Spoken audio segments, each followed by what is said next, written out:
In front of me is OPPO Reno 13 and today I would like to show you how you can edit password saved in Google Passwords Manager.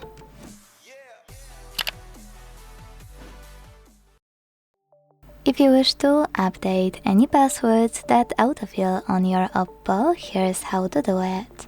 Don't worry, I tested it before and I can assure you it will work.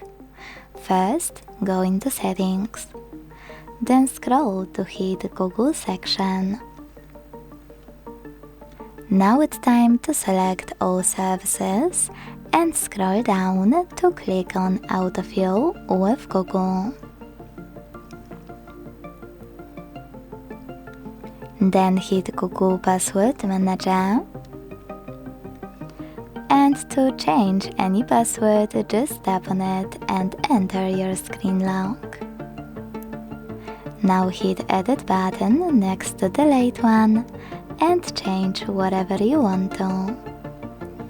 To save your changes, hit Save at the top right corner.